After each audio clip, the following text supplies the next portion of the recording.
አሰላሙ አለይኩም ረህመቱላሂ ወበረካቱሁ። ወንድም ቤተሰቦቼ እንዴት አደራችሁ? ደህና ናችሁ ወይ? ከኔ ጋር አልሐምዱሊላህ። እናንተ እንዴት አደራችሁ? ያ ጀማዓተል ኸይር እንዴት ናችሁ? ደህና ናችሁ? ስራ፣ ጤንነት፣ ህይወት ሁሉ ሰላም፣ ሁሉ አሪፍ? ከኔ ጋር አልሐምዱሊላህ። እናንተስ ሁሉ ሰላም ነው? ያው እንግዲህ ነገ ቪዲዮ ለመቀረጽ ያው ካልወጣሁና ካልተንቀሳቀስኩ ብድር አይሆንም። እናስ እንዴት ናችሁ? ደህና ናችሁ ሆይ? ይኸውላችሁ ቶሎ ዲስካውንት ወርዷል። ምርጥ ምርጥ አባያዎች አሉ፣ ደስ ደስ የሚሉ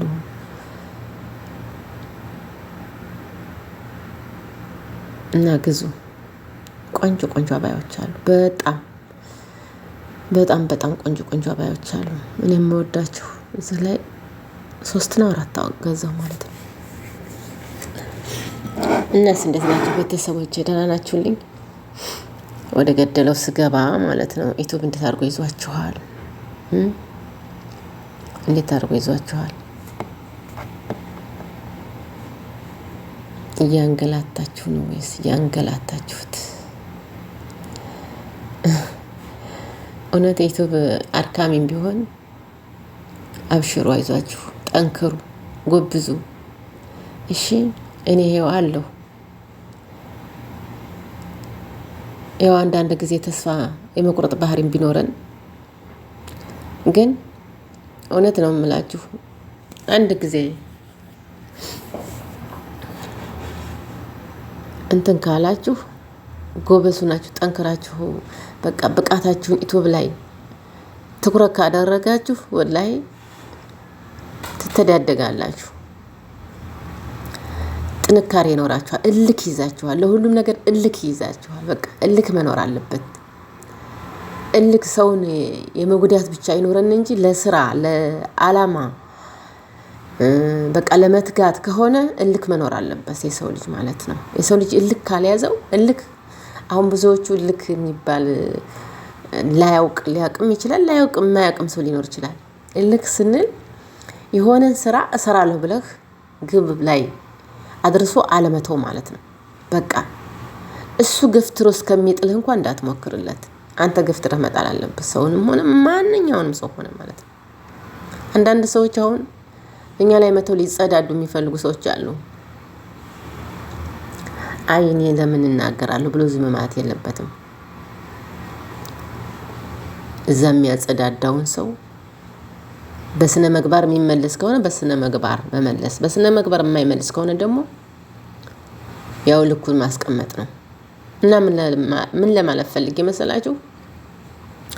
ማታውን እኔ አልደረስኩበትም ሆነ ቤት ማለት ነው። ዝም ብሎ ሳልደርስበት ጀመረ። እውነት ተልኳለሁ እንጂ እኔን የት ያቀኛል እንዴ? እኔ ዶክተር ልሁን ምን ልሁን እንዴ? ምን አገባው? ወንድ ልጅ ደግሞ ከሴት ልጅ ጋር እኮ አይጸዳዳም። እኔ ከሱ የበለጥኩ ጀግና ሴት ነኝ፣ ወታደር ነኝ። አያውቅም። እኔ አልሳደብም፣ ወላሂ አልሳደብም። ብዙም ሰውን ይሄ ነው ማለትም ማስረዳትም አልችልም። ራሴን ችዬ ነው የምኖረው። ማንም መጣ ማንም ሄደ የማይጨንቀኝ ሴት ነኝ። በራሴ ኮንፊደንስ ያለኝ ሴት ነኝ። ግን አንዳንድ ደግሞ ዝም ብሎ የሰው አልባ ወፍ ዘራሽ ሰው መጥቶ ሲናገርህ ያናድድሃል ወይም ያናድደኛል። በቃ የሚያቀይ ሰው ቢናገረኝ እኔ እውነት አልናደድም። አሁን ሰው አንዳንድ ሰው የሚያቀይ ሰው ቢናገረኝ ይናደዳል። የሚያቀይ ሰው ቢናገርሽ ልክሽን ስለሚያቅ ምቀኝነትም ተነስቶበት ሊሆን ይችላል የሚናገርሽ። ግን በነገራችን ላይ አንዳንድ ሰዎች የሚናገሩት በዛው በሚያስቡት በችሎታቸው ልክ ነው። የማንም ልቅምቅም የሰው ልክ አያውቅም ማለች የኔ እናት። ቢያቅም አይጠነቀቅም። እና እኔ ሙና ብዙም ራሴ መካበም አልወድም። ግን ለራሴ ጀግና ሴት ስለሆንኩኝ ያተናገረኝ ብዙም አይመስጠኝም። ዩቲዩብ ላይ መጥተው የሚጸዳዱ ብዙ ሰዎች አላችሁ። አትጸዳዱ ሰው ላይ። በሰው ቤት ዝም ብላችሁ ዘው ብላችሁ ገብታችሁ ማለት ነው። እኔ በራሴ ሰርቼ የምተዳደር ጀግና ሴት ነኝ። ሰው ላይ አልደርስ ለሰው አዘንታ ከመኖር ውጭ ለሰው ላይ አልደርስ፣ ከጨዋታ ውጭ ሰው ላይ አልነጋገር፣ አልደርስ፣ ምን አልል። ዝም ብሎ ሰው መጥቶ ሰው ላይ ይጸዳዳል። በፈጠራችሁ ጌታ ስለ ጥፍሬም እንትን አልቆጥርም፣ ስለ ጥፍርም ቆሻሻ ሰውን አልቆጥርም። ግን ያ ሰው ደግሞ የማንነት ልኩን ሲያሳይ ጥሩ አይደለም። ሰው ላይ አልደርስም። ተውን እንስራበት። እንዴ የምታቀኝም ከሆንክ በዚህኛው መተህ የነገ ለምን እንደው ጥፋት እንኳ ቢኖረኝ እኔ ጥፋት አለ ብዬ አልቆጥርም። ጥፋት እንኳ ቢኖረኝ እኔ ሰው ላይ ሚዲያ ተናግሬ አላውቅም። ጥፋት እንኳ ቢኖረኝ ጥፋት አለሽ እንደዚህ ነው ብሎ መናገር እንጂ ስድብ እንደዚህ ነው እንደው ጉድ እኮ ነው። እና ለማንኛውም አፍ ሲቀደር በዚህ ልክ ነው ወይ ወንድም ወይም ሴት ማለት ነው። በነገራችን ላይ በቀደም በኮሜንት ገብቶ የተናገረ ሰው አለ። ምን አገባችሁ እንዴ ምንም እኮ የሚያገባችሁ ጉዳይ የለም። ይሄ ሁሉ እኮ ቅናት ነው። መልካምነት ቢኖር እኮ ለሰው ልጅ ስነ ምግባር ቢኖራችሁ ታስረዳላችሁ ማንኛውም ነገር። እኔ ታብሌ አጻጻፋለሁ ወቅበት ምን ልበል? ምን አገባችሁ? እስኪ ምን ያልበላችሁን ታካላችሁ ነው? ለእኔ ተቆርቋሪው ናችሁ ነው? ለሰው ተቆርቋሪ እንደውም እንደናንተ አይነት ቅንቅናም ሰውን ወደታች ለማድረግ ነው የሚሞክረው። ተውን እንስራበት። እንዴ እንደናንተ ቢሆንም እንደናንተ አንዳንድ ምቀኛ ሰውማ እንደመሆኑ ከኢትዮጵያ ሰው ሁሉ ትጨርሱ ነበር። ግን በእናንተ አይሆንላችሁም። በእናንተ አይሆንም። ከሴትም ቅንቅናም አለ፣ ከወንድም ቅንቅናም አለ። ስለዚህ ተውና እንስራበት። እኔ ሰው ላይ አልደረስም። በቃ ተውን፣ ተፋቱኝ። ጉድ እኮ ነው። ሰው እንዴት አድርጎ ሰው ላይ ዝም ብሎ ካላንድ ነገር ጉፍ ይላል? እኔ ሰው ላይ አልደረስም። እውነት ሰው ላይ አልደረስም። ምንም ቢሆን ለሰው አዘን ብቻ ከመሆን ለሰው ላይ ከማዘኔ ውጭ ከሌ ይሄ ነው ብዬ ማቀሴት አይደለሁም። እና ተውን፣ እንኑርበት፣ እንስራበት። በቤታችሁ አንመጣ። ቤት ምን ቤት አላችሁ ሲጀመር? የማንንም እንትን አፍህን ከፍተህ ስታይ ትቆያለህ እንጂ ምን ቤት አለህ? ስለዚህ ተውን እና ቤተሰቦቼ ለማንኛውም ማለት ነው ስለተናደርኩ ነው ይቅርታ። ኢትዮጵ ደግሞ ያው ከፍሎኛል። የምታውቁኝ የምትወዱኝ ጠንክሩ፣ ስሩ። ከፍሎኛል ኢትዮጵ አልহামዱሊላህ። በጣም የምወደው የማከብረው ወንድም ያለን የሱ ሳፖርት ስለሚያደርገኝ ነው እንጂ እኔ ለፍቼ አልሞላውም፣ ሰርቼ አልሞላውም። እውነት ሰውን የማያመሰግን ሰው አቅል የሌለው ሰው ነው።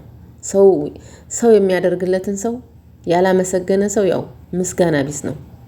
እና ሳፖርት እያደረጋችሁ ለምታግዙኝ ቤተሰቦቼ እንደዚሁ በሰዓትም በጉልበታችሁም በሁሉም እያጫወታችሁም የነበራችሁ እዚህ አላችሁና ከልብ ነው የማመሰግነው። እጅግ አድርጌ ከልብ አመሰግናለሁ። የሰው ልጅ ትንሹ አልበቃው ብዙ አይበቃውም። ምን ቢታረግለት የሰው ልጅ በዛ እንትን ካላለ ምን ብዙ ብታረግለት አይበቃውም ማለት ነው። ያው ነው በቃ። እና ቤተሰቦቼ ከልብ ነው የማመሰግነው። ሁላችሁንም ጠንከራችሁ ስሩ ለማለት ነው። እኔ ማታ በጣም ተናድጄ ነበር። ያልሆነ ሰው መጥቶ ዝም ብሎ ሲናገርህ ይሄ ሰውዬ ስጠራጠር ከዚህም ቀደም ሴቱን ሁሉ ሲሳደብ ነበርና እሱ ደግሞ አይመስለኝም። ምክንያቱም እኔ አላቅም። ዞሮ ግን ያም አለ ይሄም አለ አንድ ሰው መጥቶ ሊያሸማቀቃችሁ ቢሞክር ቦታ እንዳትሰጡት። እኔ ስለማያቀኝ ነው፣ ወታደር መሆኔን ስለማታቅ ነው። እንዴ እኔ ብዙ ያሳለፍኩ ሴት ነኝ። እኔ እናት ስለ መጻፍ ስለ መጻፍ እዚህ ላይ አንተ መተልኝ ልታብራራልኝ ወይም መተሽ ልታብራራልኝ አትችም። ማንንም ሰው አልሰማም። ማንንም ሰው እሺ። እኔ ሰውን ፈጣሪንም የማመሰግነው ሰውንም ይሄ ነው ብዬ የምለው መቼ እንደው ታውቃለህ በሰው እጅ የገባው ሰዓት ነው እንጂ እኔ ማንንም አልፈራም። እንገር ማንንም ሰው አልፈራም። ከአንድ አላህ ውጭ ከአንድ ፈጣሪ ውጭ ማንንም ሰው አልፈራም። ለሰው ልጅ አከብራለሁ። ያለኝን ለሰው ልጅ አደርጋለሁ። ከዛ የቀረ ግን ያመጣ ቢጸዳዳ ወላሂ እኔ እንጃ እና አትጸዳዱብን፣ እንስራበት። ዶክተርም ሆንኩ ምንም ሆንኩ ምን አቃጠላችሁ እናንተ እንዴ? ሰው ላይ አልደርስ። የሚቀልደኝን ሰው ቀልዳለሁ፣ የሚወደኝን ሰው እወዳለሁ፣ የማይወደኝን ደግሞ አልወድም። የታውቄ ልወድ እችላለሁስ እንዴ? ሰውን ደግሞ እኔ በሌላ አንግል አይደለም የማየው። አንድን ሰው ከወደድኩ ወደድኩ ነው። የፈለገ ሰው እዚህ ቢደረደር አልመለስም። በቃ ሰውን ከወደድኩ ነው ወደድኩ ነው። ይሄ ባህሪዬ ነው። ባህሪዬን ለማታውቁ ሰው ማለት ነው እየመጣችሁ እኔ ላይ አትጸዳዱ። ተልካችሁም ከሆናችሁ የምትጸዳዱ በህዳችሁ ተጸዳዱ። በቤት የመጣችሁ ተጸዳዱ ከፈለጋችሁ። ስለማወጣ ስለምናገር ሰው ቤት ግን የምጽፈው ራሱ ይጠፋብኛል። አላቅበትም። በቃ ልጻፍ ራሱ ብል ህልክ ስለሚይዘኝ በጣም እናደር። ግን በቤት የመጣህ ለምትናገረኝ ሰው እናገራለሁ። እኔን የምትፈልግ ሰው በቤቴ ናት ብሎ ማለት ነው እንዴ። ሰው ዝም ብሎ ሰው ላይ ይጸዳዳል እንዴ? በአላህ ምንም ሳይደርስበት መጸዳዳት አለ እንዴ? ጉድ እኮ ነው። እንስራበት። አትጸዳዱብን። እኛ ህይወታችንን የምንመራው በራሳችን ነው። እኛ እኮ ጀግናዎች እኮ ነን። ጀግና ነኝ ልበል እንጂ ማን ነው ወክዬ ልናገር? ጀግና ነኝ ልበል እንጂ። ስለዚህ አትጸዳዳ። ማንም ይሁን ማን፣ ሴትም ሆንሽ ወንድ። ከዚህም ቀደም እንደዚሁ መተት ትጸዳዱ ነበረ ኮሜንቴ ላይ። አትጸዳዱ እንዴ! እንስራበት። ጉድ እኮ ነው። ሰው እንዴት አድርጎ ይጸዳዳል? ሰው ላይ ሳልደርስ ምንም ሳልን እንዴ! ሰው ላይ እንዴት አድርጎ ምንም ሳይባል መጸዳዳት አለ እንዴ? የፈጠራችሁ ጌታ። ለዛ አትጸዳዱብን። አልደረስኩባችሁም። እኔ ተውኝ፣ ተፋቱኝ እንዴ!